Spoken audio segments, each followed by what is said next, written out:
Welcome back to Chaos in the Paddock. If you're wondering, this is not Kiara. Yeah, I am not Kiara. Kiara is currently enjoying Nashville at the IndyCar finale. My name is Esha Bajwa. I'm a co-founder of Chaos in the Paddock. I am the Chief Technology Officer and a contributor for Chaos in the Paddock. While Kiara is in Nashville, I decided to take the control over Formula One in Baku this week. Here is our race recap of the Azerbaijan Grand Prix. Today I have Daia from Daia Talks Cars and Anna from Racing Rambles. You guys want to introduce yourselves? Hello. I'm Daia.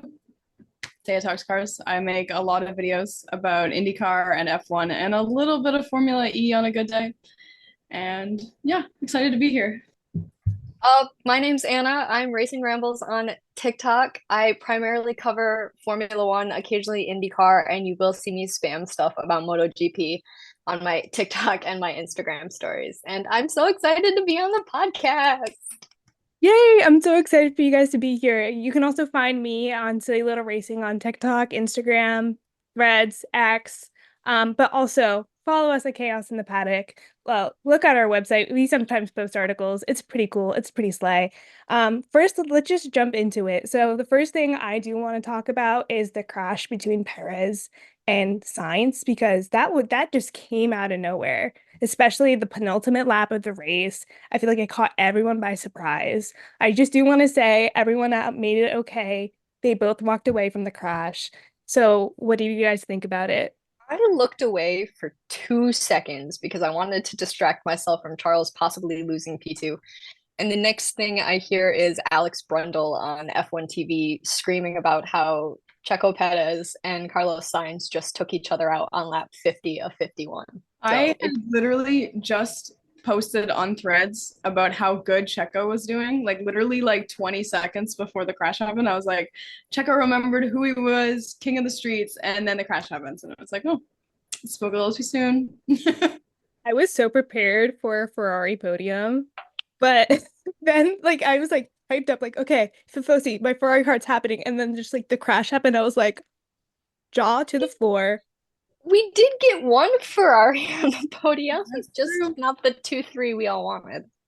I was honestly kind of rooting for Checo because I feel really bad for him this season. And I was like, he's going to prove to everybody that he deserves that seat.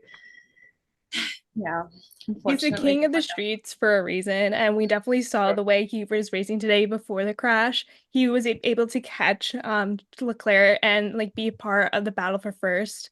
That lasted for 10, like almost over 10 straight laps because every single time they cut to Oscar and Charles going into turn one, I'm just like, it's not gonna happen, and it doesn't happen. I literally made a meme of Leonardo DiCaprio throwing money, I saw that. and it's just like Leclerc on Piastri on Yeah, T1. just have Have it. some Like all the have like just take it it. kept seeing it, we kept seeing it. And I honestly felt the frustration of Charles Leclerc.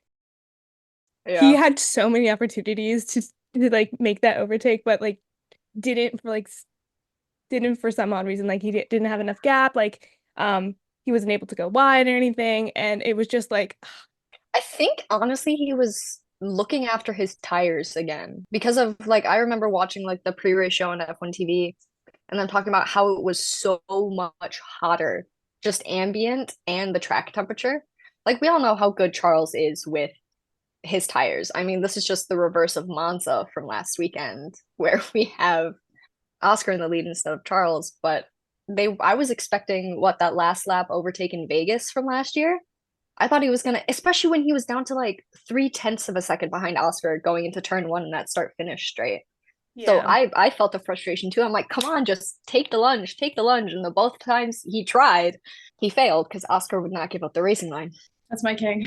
I I'm mean, an I'm Oscar fan, so I'm happy. My boys ended up P1 and P2 anyway, so I've I'm literally been more on edge than I was watching Charles almost overtake Oscar. I've never been so angry. I was like, leave him alone. Let my man have this. And my cats were terrified of me because I was like, that's the most I've ever probably yelled at a race. My poor roommate who was asleep this morning. Oh my God, I was trying to keep it as quiet as possible because I also have roommates, and it's when I started watching, it was like 7 a.m. in the morning, and it's yeah. a Sunday morning, and I don't think they want to be waking up to me screaming again. with that, I feel like this race was just the first 20 laps were just like, okay, nothing's really happening.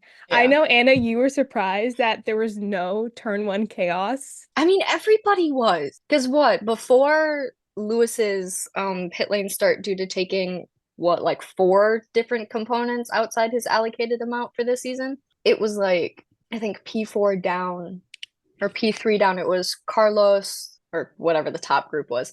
Carlos, Oscar, Fernando, Lewis, Max, Checo, and George. And we're all like, okay, something's gonna happen here. And the Yeah. fact that we didn't go 3 wide into turn one, which turn one on Baku is wide enough for that to happen, didn't.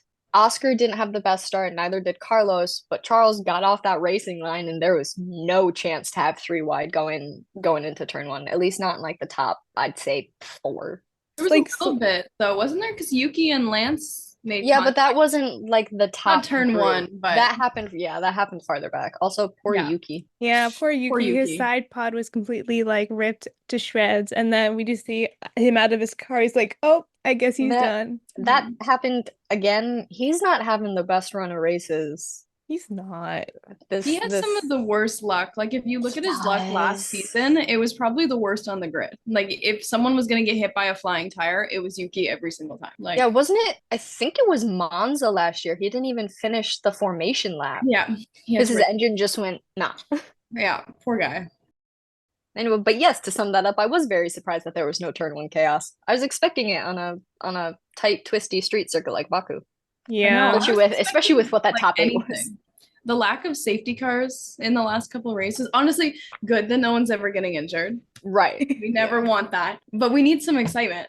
Like Yeah, especially with yawning. how many red flags were there in like what FP all the free practices really? It was like 7 or 8 Franco across crashed, all 3 of them. Charles crashed. Ollie There was crashed. the piece of Ollie debris crashed. on the crash that caused a red flag. I was like, Right. how did that Why? cause an entire red flag? I feel like you could have been fine with like a safety car or virtual safety Yeah. car, but I don't know. Was it a red flag because the marshal was on track grabbing it? I think Because so. they didn't show how it got off track. They just showed the marshal kind of popping out in between the barriers, going, Look at this. This caused the red flag, guys. it looked like a floppy disk, like the It old floppy disk did. that you put on It a computer. did. That's a really old reference. I feel like this entire weekend has red flags, like safety cars and all that stuff, because we've been seeing so many people crash out because this has been like the first street track in a while, dedicated street track. I'm assuming like drivers aren't used to being on the streets for so long, so they're like, oh, these are like narrower gaps and stuff like that. Like the wall is literally right there. What was the last street track? It wasn't Monaco, was it? Was it Monaco? Yeah, was it Monaco? I think it might have been Monaco. Because yeah, Barcelona, Montreal, Silverstone, Zandvoort, Spa. Those are not in order in any way, shape, or form. They're So not there's in no order, but effect, I think hold on. I need to fact check this. Give me a sec. So since Monaco, it was Canada, Spain, Austria, Silverstone, Hungary, Belgium, Zandvoort, Monza, and then Azerbaijan. So so Baku is the first street track since Monaco. Call me Jude York. Please take me back to Monaco. Back to Monaco. I saw that and I started cackling. Because the bliss of just Charles Leclerc just leading a parade. Right. And I mean, as disappointed as he looked with himself on the podium and, the tone of voice from like Brian Bozzi, which Brian, love you, sweetheart. Work on your bedside manner, please. Because Charles is not taking any shit this year. As we heard today, we heard in FP2 after his crash, he's like, something's wrong, I'm coming in. Don't tell him to speed up, especially not when he's pretty much lost the rear tires of his car. Again, Charles tire whispering masterclass. Well, 100%. Right. I think the 3 people who had the absolute best race, because I'm not counting George, because the amount of podiums George has gotten just based off of people crashing, was Lando, Oscar, and Charles. Yeah. Lando went from what was technically a P17 to a P4. Massive points. P1 and P4 clinched the constructors. Obviously, they haven't won it yet, but clinched it for McLaren. Charles held off so many people and stayed in Oscar's DRS for all but those last 3 laps. I think it was a long time. So according to my notes, like the battle, like the last battle started lap 29, lap 36, and it kept going until Yeah, the end. I think the last time I saw a gap between those two under a second was like lap 49. Yeah. So the fact with failing tires, Charles managed to say what you want about his pole to win ratio in Baku. The man has been the most covert, consistent driver Yeah. across the season so far, in my opinion. Yeah. Barring that bad run of races after Monaco, he hasn't been off the podium all that many times. Sorry, I'll hop off my soapbox about Charles Leclerc. Okay. No, as a fellow Charles Leclerc fan, literally, my car is named Shirley after him. So I was sad when Oscar overtook him, but also I was like, okay, every single like time they go into turn one, I was like, okay, he's gonna overtake. He's gonna overtake. He's gonna overtake. It didn't happen, and it's like, It was always the close but no cigar. yeah. One thing I also want to talk about is Lando Norris coming from P15 to end, was it P5? P4. P4. He was Yeah. right behind George because of that crash. Yeah. Yeah, round of applause for that. Round of Round of applause applause for for that Lando man. Norris. The Like, smile on his face coming out of that car, massive. Well, he massive. had to shut up the haters, the people that think you can't drive, it's just the car. No. It's Oh. like, no, it's not.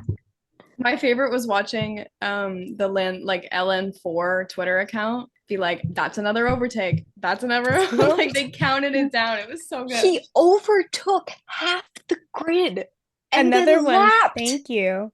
Yeah.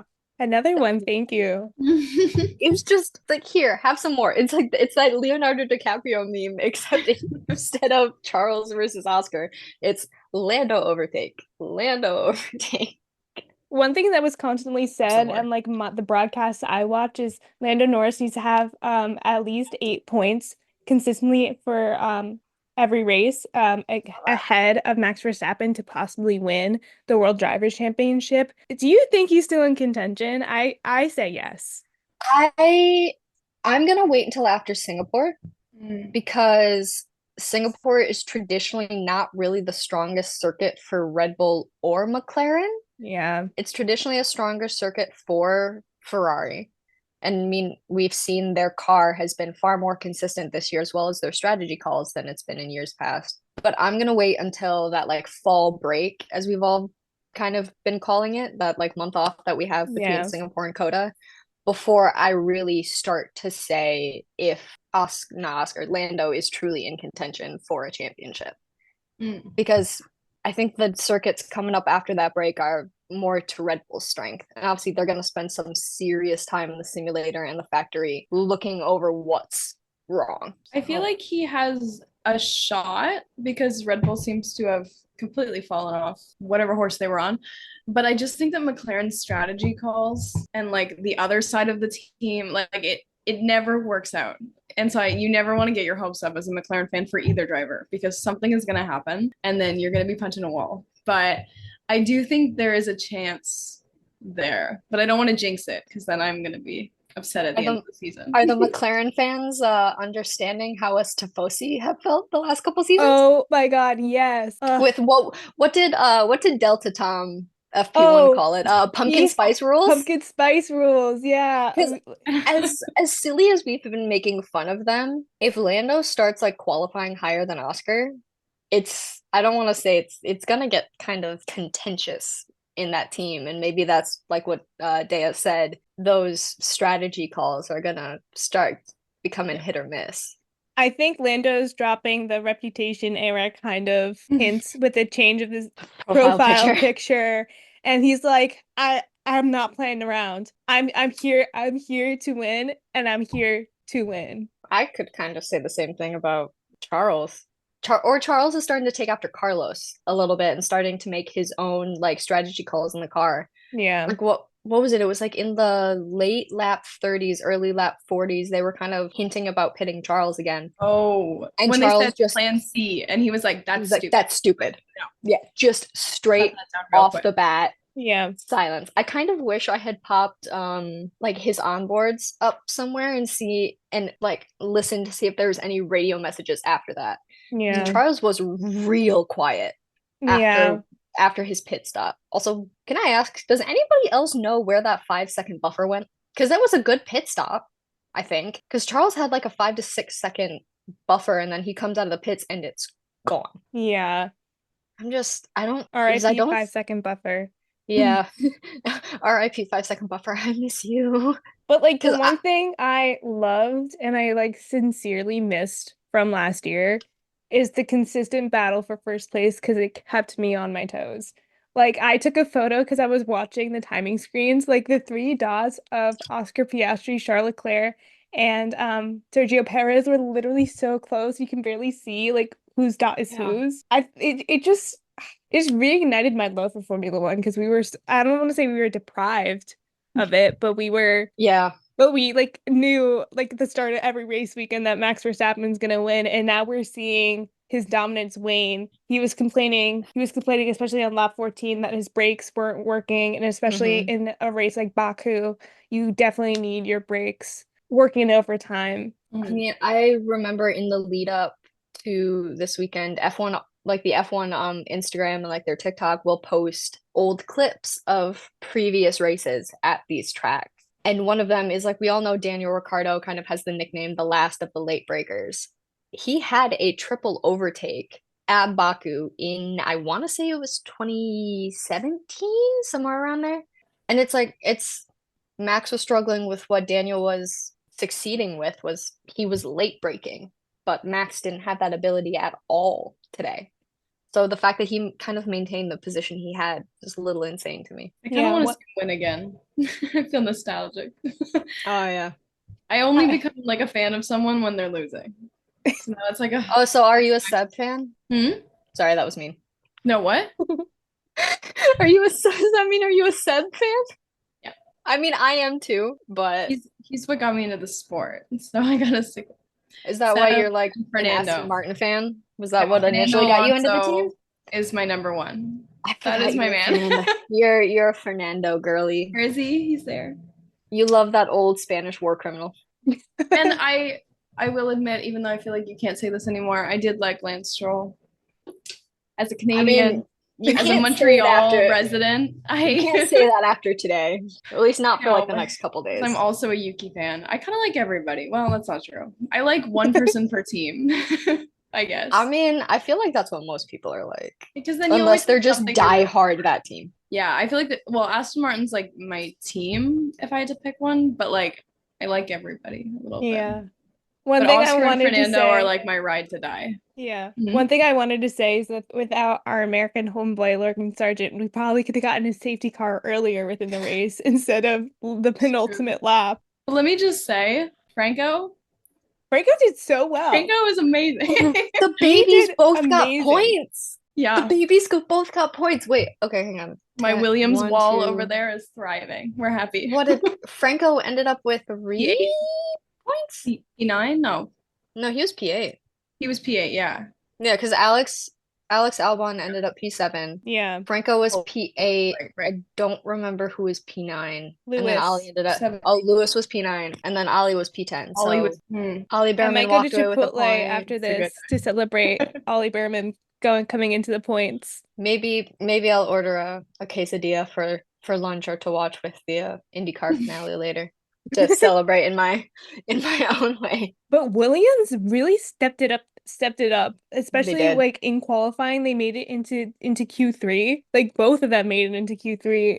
That's Franco surprising. out qualifying Alex in his second ever F1 qualifying. That kid's got some Crazy. serious speed on him. He had to prove that he needed a seat next year. Yeah, I'm still wondering what Williams is gonna do with him next year. V-Carb, Sauber. I mean, what? Those are the only two seats we have left. Yeah.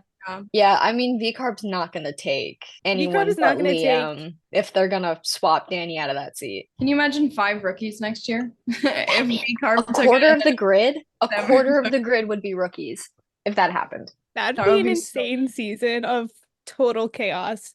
Yeah, I Literal would have to chaos buy in a the hat for paddock. every team to support all of them.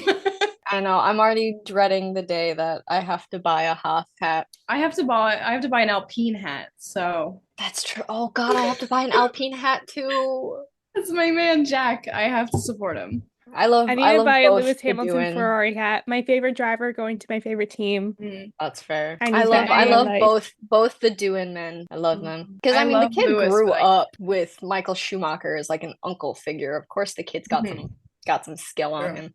Or One thing I loved, I weird watched the duck. Sky Sports. I watched the Sky Sports commentary. It was like, we're going into a three-way, into a four-way. And the only thing I've written down for that is screaming, crying, throwing up. Because that's what I feel like the last two laps were like. I Like, literally had to get up and start pacing because I was like my heart was like right here. my watch was like, your heart rate's going up and you're not doing physical activity. You good? It's like, are you having a heart attack? Are you having a heart attack right now? I'm like, no. I mean, yes, Cardiac but no. arrest? Yeah, like one of the notes that it's just most of my stuff is either Oscar or Charles. Oh my God. You know what I also want to talk about? It's completely not related to racing at all. The Azerbaijan national anthem. Oh my God. I love we posted those comments at the exact same time and we're like the Azerbaijan national anthem slaps. That thing just sounds It like it was sounds made like by it could be like a movie Hans Zimmer. national anthem or something. Yeah, but I was thinking I it was sounded still like something asleep out of when it was Assassin's playing. I Creed. missed that. I did You miss Yeah. it. you gotta look it up. I'll go look it up after. It literally sounds like I something woke up out at of Assassin's Creed. 6:55 with just enough time to wake up, put the race on, and lay on my couch. I My woke alarm was up set at at like 5 a.m. because I had to prep for this. Then I had to get my setup already. I had the timing screens. I had the multi-view screen on so I can like see like the race, the radios as it was happening.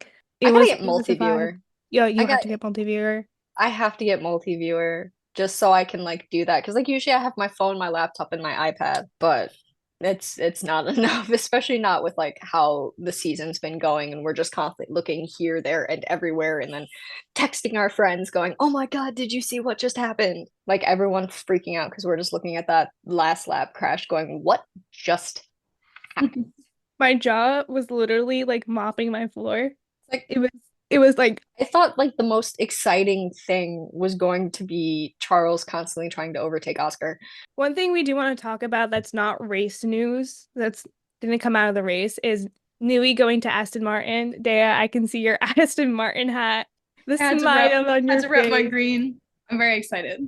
You're very excited. Yeah. I feel like other than the driver market, Adrian Newey going anywhere other than Red Bull was gonna spice up the future of Formula One and how the teams are. Because we know that Lawrence Stroll is putting so much money to make Aston Martin a better team. Do we think of this investment will pay off? I think so. I mean, we also get Honda. So Honda comes in 2026. So we'll have Honda and Nui. But exciting things are coming, that's for sure. If you look at Lawrence Stroll's track record of flipping companies, it always works out. He's a billionaire. And well, he brought a lot of fashion to Canada. So like racing isn't really his strong suit, but he's not a quitter. So Yeah. he is not leaving this team until it gets him what he wants. So I'll never doubt his decisions. But also as a friend of an engineer who is a Adrian Newey super fan, I have a lot of faith in him. Heard what he can do. Yeah, we just need him to do what he did to Williams. Yeah. In like That's true. the 80s, the 90s, whatever year it was. I feel really bad. I never know my dates. I shouldn't have even tried. I shouldn't have even tried. We do know that 90s, yeah. It we was do know 90s. that DTS covered Lawrence Stroll putting so much money into Aston Martin and it paying off, especially with Fernando Alonso, especially the start of the 2023 season. Bringing so much results because everyone thought when Fernando announced he was going to Aston Martin, I think then Racing Point. No, it was still No, Aston it Martin was when Aston Martin. it was Aston Martin when he moved. Seb came in, and that's when it turned into Aston. Yeah, this is the fourth year of it being Aston Martin. 2021, yeah, because Seb was still at Ferrari in 2020. He did 2 years at Aston Martin. I had a little goof moment, but Okay. when he announced he was going to Aston Martin from Alpine, everyone's like, "Why are you going to like a more back marker team? Like they don't have the position or like the accreditation to be like up there for a world champion." But he was like, let him cook. Reasons? You gotta wait to let him cook, and then I think now they're reaping the rewards of him going there, and also the investment, how much investment has been put into this team. One thing about investment, I want to talk about Williams. The investment that James Vowles is putting into Williams, do you think it's a positive or a negative given the way that he handled the Logan Sargent situation, the rumors of so many Red Bull engineers going to Williams? I personally think it's 50-50. It's kind of harkens back to what Toto Wolff was saying in response to James Vowles' statement about Mick Schumacher. James is very much so a strategist. He's the technical, the mechanical side of things, not the people side of things. So I think it's a positive aspect when it comes to the mechanical and the technical and the business side of things, especially bringing in all those engineers from Red Bull. I think it's like 20 plus was the last figure I saw thrown around. But I think it's more negative on the personable side of things. And Yeah. with how much Formula One is kind of getting put into the mainstream through social media, so like TikTok and the Girl the Grid and Drive to Survive on Netflix, that might have a greater negative impact than the positive impact he brings to the mechanical side of things, especially because of how he handled the Logan Sargent side of things. And I'm in hospitality, so I know just how much, your image and how you're portrayed to the public can affect, your business side of things. So I think he didn't necessarily handle the Logan Sargent situation as well as he could have, especially publicly courting or to the Yeah. point of trying to date Carlos Sainz to get him to the team. So honestly, I'll say it's kind of a 60-40 split, 60 on the negative, 40 on the positive. But obviously, like the Adrian Newey at Aston Martin, we'll see as years go by, and especially with the regulation changes in 2026, if that technical positive can outweigh the humanitarian negative side of things. Yeah, I agree. I definitely think it's going to pay off. Like in the long run, I think it will. But they do need to get a new PR person. They need someone in that team to make them look a little bit friendlier, Yeah. especially because for so long they were kind of like, I know they didn't want to be seen as like a Mercedes junior team, but they kind of got lumped in with that a little bit.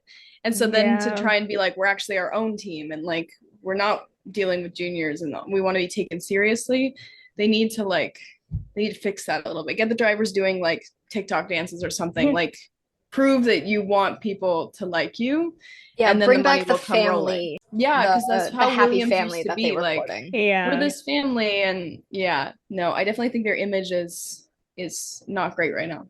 I also Yeah, think that James Vowles is trying to take that, like, I'm gonna say everything and be as open as possible, but that really negatively hit him, like when stuff hit the fan yeah.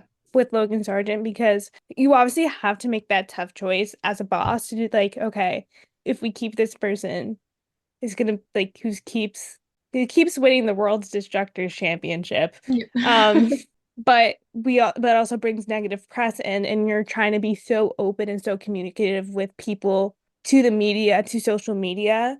You're gonna say the wrong thing no matter what you do. And I'm not defending James Vowles. It's just that like he thinks of himself as like the most open team principal on the F1 grid, but that can negatively impact him because there's some just stuff that like you need to keep behind the scenes that people don't really need to know Yeah. how the sausage is Yeah, made. definitely. Bluntness becomes cruelty extremely quickly. And kind of on how James really needs to turn not only his image, but Williams's image around really quickly. Logan was a superstar in F3 and F2.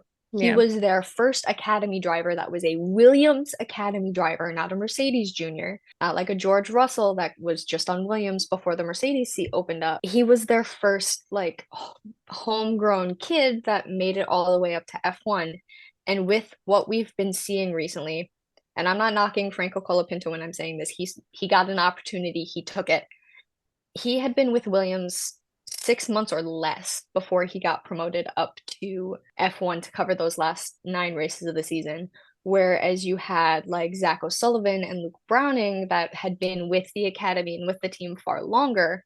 Yeah. that were kind of waiting in the wings. And then it was Zach O'Sullivan recently that said he had to immediately drop F2 because he no longer had the funding. What is that lumped in with the way James Vowles has been interacting with the team and the public and the drivers and the lack of funding and who they chose to take Logan's spot after his contract was voided?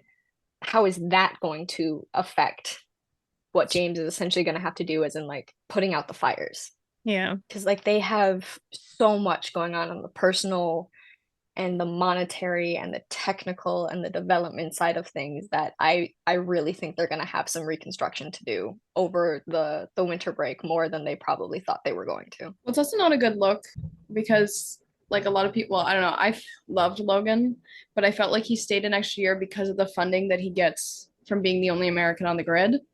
Yeah. So to then drop him and replace him with Franco and then announce that you have a new Argentinian sponsor joining the team, it was like, this all looks very transactional, which obviously everything in F1 is about money. Right. You can't get on F1 if you don't have the sponsors, but it wasn't a good look to have all Yeah. that And happen then, in the yeah, same. immediately after that happening, Zach O'Sullivan drops out of F2 Yeah, due for to lack a of funding. lack Yeah. of funding. It's sending mixed signals, especially all the way down to their academy juniors right now. It's like, is this what I'm going to have to contend with if I want like a potential F1 seat in the future? Yeah. Do we want to go into talking more about like the stuff that happened before the race? There's a lot. I Yeah. woke up this morning to so many things having I woke up this happened. morning to so many things, and also on Saturday morning, I completely missed everything. I literally just woke up and I got the notification that Charles Leclerc got pole. Beauty So of a I was lap like, too. E.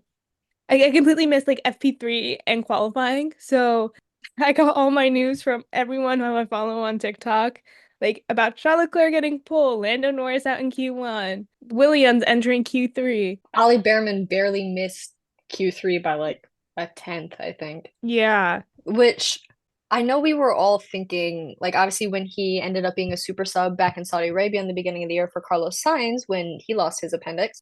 Everyone's like, oh, like yeah, he finished P7, but he was in a Ferrari and the Ferrari was really good, and it was before like the upgrade package that had kind of set them back in Barcelona.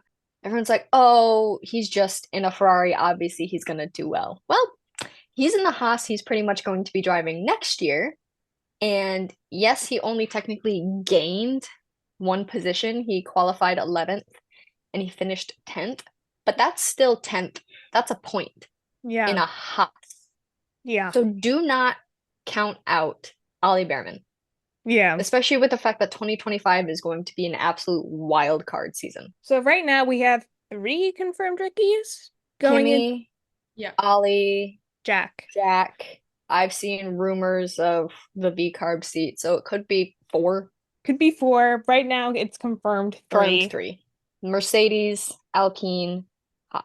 And I feel like the one person I think we have seen a lot from Jack Zuhan, especially like with free practice and stuff, but I feel like we saw the most out of Ollie and Franco. Obviously, Franco doesn't have a guaranteed seat for next year, but it just shows like how this new blood is entering this grid and showing that they belong there. Oh yeah, they've in the best possible way forward showed what they were made of. And I mean, who knows where these like the cars on the technical side of things are going to be come 26, 27, 28 when I'm sure we'll have more rookies than just Ollie, Jack, and Kimmy, but this crop that's in F3 and F2 right now, don't discount them just because they're young. Yeah, 100%. Now I feel like we should go into our predictions for the next race and the rest of the season. So let's start off. The I'm so next bad. race is happening in A week's time. a week's time Singapore. in Singapore. I was right, in Singapore. So Street track doubleheader. street It's track literally doubleheader. my dream race. If I could go to any, it would be to fly to Singapore right now and go. I always And get so much apparently- FOMO. From like a monetary standpoint, Singapore is actually one of the most, obviously excluding flights and hotel accommodations, from just a ticket price, Singapore is one of the most affordable F1 races for fans to go to. I know. So, I've looked I know. into it. Unfortunately, flights from Montreal to Singapore are about $1,200. Yeah. Yeah, I don't want to max out my credit card. I don't for want to one. my wallet is Right. hurting right now. Yeah, as a college student, As a college Yeah. student, all my money went to Miami. I already owe someone about $150 for Red Wings tickets. So All right, so now we're going to go into the predictions for the next race and the rest of the season. So our next race is going to happen in, I think, Singapore. I'm excited for Singapore, guys. I Singapore am last too. year gave us so much hope because it was the one race where there was no Red Bull winner. And yeah, So it was the I'm one ex non-Red Bull race last year. Yeah, I'm expecting some chaos. I'm expecting some craziness. I'm expecting something that would come out of left field. Before I give my predictions, I want to hear what you guys have to say. Do you want to Well, go first, Daia, or do you you want go me to go first. first? I can go first. So I'm not going to be full Ferrari. Well, that's a lie. I'll be full Ferrari delusion. I do think that barring like an accident like we had today, and again, thank God they both walked out of that all right, because that was a terrifying crash to see on that on a straight like that. I do think we'll end up with both Ferraris on the podium. So I end with the kind of ratio of Charles to Carlos this year. I do think it will be Charles in the higher position. I'm not necessarily going to say what position because I generally like to wait till the first or second free practice is over before I make a solid prediction about usually like the top five. But I'll say it's going to be two Ferraris and a McLaren on the podium. Even though McLaren isn't traditionally all that strong, I do think the Red Bulls will still be in the higher portion of the top 10 because, again, like I reiterated earlier on the podcast, I think they're going to put in some serious work over like the next week and leading into the rest of the season. But they're probably going to spend some serious time on the sim. So I'm going to say Ferrari and McLaren will definitely take the free practices and the quali in the race for Singapore specifically. But for the rest of the season, I'll just make broad strokes. It's going to be Ferrari, McLaren, well, McLaren, Ferrari, Red Bull, I think for the rest of the season. I think Max will be able to Wow. maintain that lead, You but really I don't think don't Red think Bull it's is gonna come back? I think they will. I don't think it will be the kind of dominance that people would be expecting, especially Yeah. because McLaren and Ferrari have brought those upgrades that have made them better. Ferrari specifically was suffering a lot more in the earlier part of the season with straight line speed. But as we saw today with the fact that Baku has an almost 2 kilometer straight, Ferrari's really worked on that. So I think with how close it is, specifically in the constructors between the three of them, with McLaren taking the constructors from Red Bull today, I don't think Red Bull's going to be able to force McLaren and Ferrari down the way that they've been able to in years past. Yeah. So not fully for Tifosi Ferrari delusion, but still pretty high. Okay, your turn, Daya. What if I just make a fun one? Go for it. Go for it. My predictions are very delulu, so I am so open for it. I'll be the slightly serious one. Okay, Daya okay. can be the fun one, and Esha can just be straight delusion. In my dream scenario, dream podium of all time, Alonso ahead by like 30 seconds, so I never have to stress about anyone messing up his race. Oscar would be on the second step after a good race. Alex Albon would be in P3 after fighting his way to the top with that awful car. The That blue would be a tractor. dream. Obviously, never gonna happen in my lifetime. But I will go for a slightly more serious. I'm gonna say Oscar's gonna be on the podium. I wouldn't give him another win just because McLaren's so inconsistent. Mm-hmm. I would put Lando on there too, just because I feel like I don't know. I feel like if he hadn't gotten the yellow flag in qualifying, he probably would have been on the podium today. He also But did bite that curb pretty hard too, right yeah, before the yellow flag came out. That's why I didn't not specify what always the most McLaren. consistent. Hmm. You already made your predictions. Oscar's They're got locked his in. elbows out. Hmm? I was like, Huh? Anna, you already made your predictions. Oh, Hey, I never specified what McLaren. okay, I'll What do you lock my serious prediction then. So I'm going. I feel like I don't want McLaren on the top step if it's not Oscar. So I'm gonna say like Max because I want to see him win again. And I feel like I don't know You what's need to going hear on the with Red Dutch Bull. national anthem again, do you? I really do. I think I have like Stockholm syndrome. Like It's I been a want hot to, second. yeah. I never thought I really liked Max, and then I saw him win in Montreal, and I was like screaming. I was like, he did so good. I was like, so suddenly I've become this Max Verstappen fan. I'm gonna go Max and then a double McLaren 2-3. I don't know where I would put them, but I'll Yeah. go Lando then Oscar because knowing if they're side by side, McLaren's gonna make Lando probably go first Yeah. since they've decided they're gonna prioritize him. A little late into the season, but And for the Yeah. rest of the championship, I don't think Lando can win it. I'm gonna say Max will get his fourth, third. Yes. He's fourth. Yeah. 21, Okay. 22, 23. Yeah, 24 would make 4. I knew it would have been fourth, but I second guessed myself. I don't think I want him to because then he would be tied with Seb, and I don't think I want.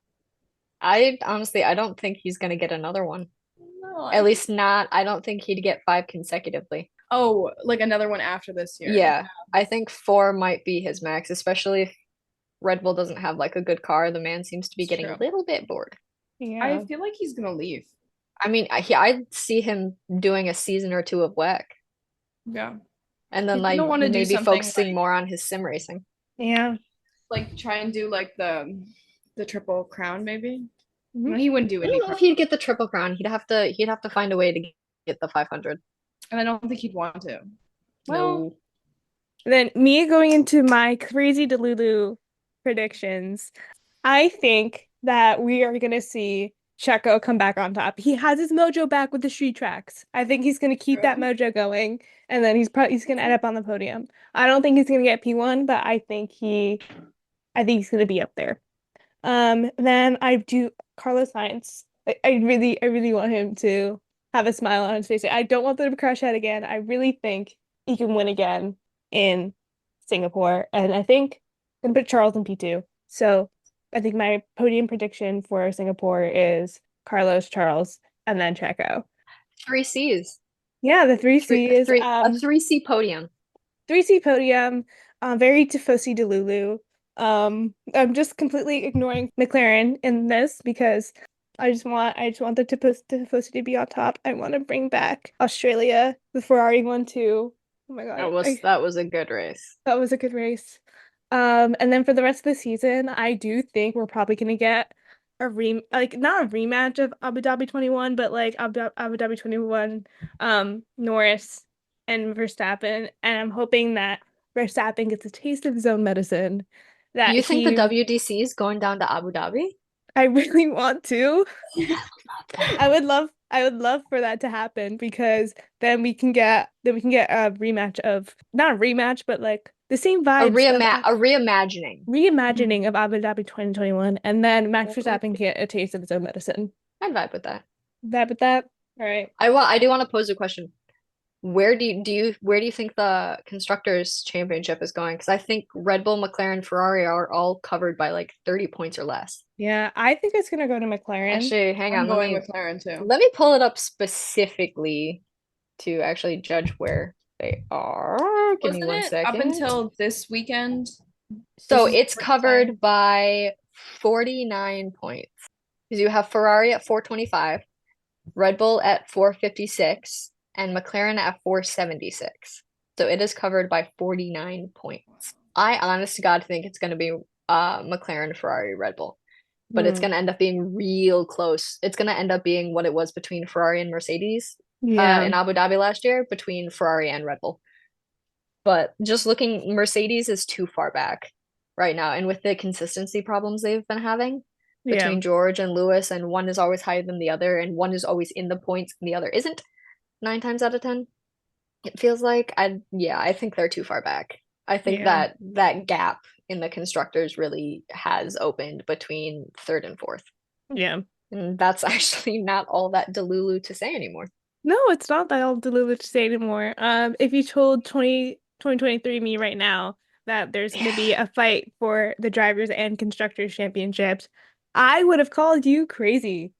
Yeah, if you had told me that we had 5 drivers that have won 1 or more races, that we've had 7 drivers that have won races this year, I would have slapped you across the face with a fish and gone, "What have you been smoking?"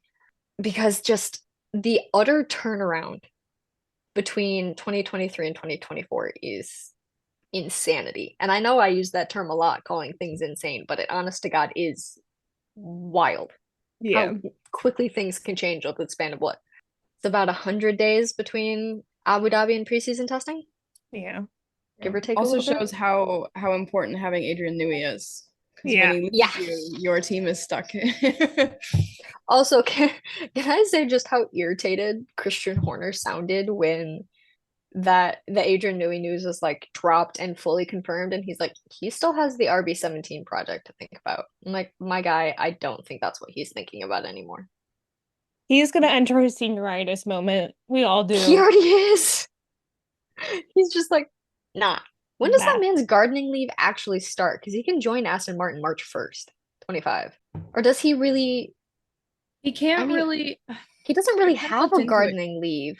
Because that I was don't one of the think big he pieces of can build news. the car for next year. Like I think he comes in No, midway no, through no. the season Yeah, he comes in March Yeah. 1st. because he's Mhm. still doing the Red Bull Yeah, the RB17 hypercar. Hypercar. Thank you. Hypercar. So close. I never remember. Anyways, we're gonna see Supercars what the road happens they go. next. Adrian Newey, what is he gonna start? What is he gonna do? How's it gonna turn out for Aston Martin and all that fun stuff? So I just want to say thank you guys for being guests for Chaos in the Paddock. It's been a really great conversation. Thanks for having us on. Thank you. Yeah, and you just listen to Chaos in the Paddock. Go follow us on social media at Chaos in the Paddock on Instagram, Threads, and X. See you guys later. Yeah. Bye. Bye.